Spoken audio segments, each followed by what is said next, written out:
Good morning class 9th। आज हमको गद्य खंड का दूसरा चैप्टर पढ़ना है और दूसरा चैप्टर आपका मंत्र है। मंत्र पढ़ने से पहले मंत्र के राइटर प्रेमचंद जी का जीवन परिचय हमको पढ़ना है। तो देखते हैं। प्रेमचंद का जन्म सन 1880 में वाराणसी जिले के लहमी ग्राम में हुआ था। इनकी माता का नाम आनंदी देवी और पिता का नाम अजायब राय था। प्रेमचंद के बचपन का नाम धनपत राय था, किंतु अपनी कहानियाँ उर्दू में ये नवाब राय नाम से लिखते थे और हिंदी में ये प्रेमचंद के नाम से लिखते थे।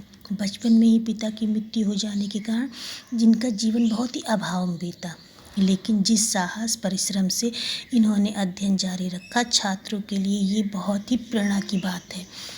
सब डिप्टी इंस्पेक्टर के पद पर नियुक्त भी ये रहे। गांधी जी के असहयोग आंदोलन से प्रभावित होकर इन्होंने नौकरी से त्यागपत्र दे दिया।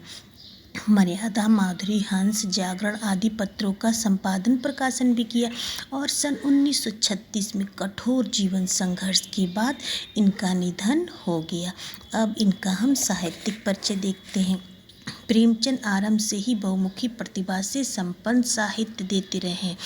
उर्दू में रचित इनकी एक कृति सोजे वतन ने इतनी हलचल मचा दी कि अंग्रेज द्वारा यह जब्त कर ली गई और द्विवेदी युग के प्रवर्तक महावीर प्रसाद द्विवेदी की प्रेरणा से आपने अपना नाम प्रेमचंद रखा। इन्होंने कहानी, उपन्यास, निबंध आदि की रचना भी की। इन्हें कलम का सिपाही तथा उपन्यास सम्राट की उपाधि से विभूषित भी किया गया है। ध्यान दीजिएगा, प्रेमचंद जी को उपन्यास सम्राट कहा जाता है, प्रेमचंद जी को कलम का सिपाही कहा जाता है। अर्थात स्वयं इनके पुत्र ने इनकी एक जीवनी लिखी जिनका नाम है कलम का सिपाही। कृतियाँ, प्रेमचंद की कृतियाँ इस प्रकार है।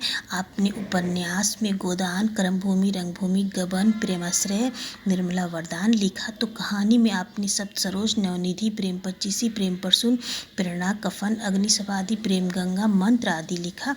तो नाटक में आपने संग्राम, करबला, प्रेम की वेदी, रूठी रानी। निबंध में आपने लिखा कुछ विचार और साहित्य के उद्देश्य।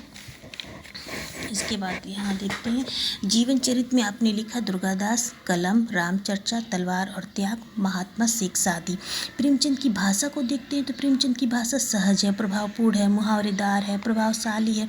मुंशी प्रेमचंद वास्तव में उर्दू से हिंदी में आए, ठीक है, वो उर्दू लिखते थे फिर हिंदी में आए। अंततः लोकोक्तियों, मुहावरों की प्रचुरता तो इनकी भाषा में देखने को मिलती है, साथ ही संस्कृत के तत्सम शब्दों की प्रधानता भी है। और शैली को ले लेते हैं तो इन्होंने भावात्मक, विचारात्मक, व्यंग्यात्मक, मनोवैज्ञानिक, वर्णनात्मक, हास्य प्रधान शैलियों का भी अभूतपूर्व योगदान अपने काव्य साहित्य में दिया हुआ है।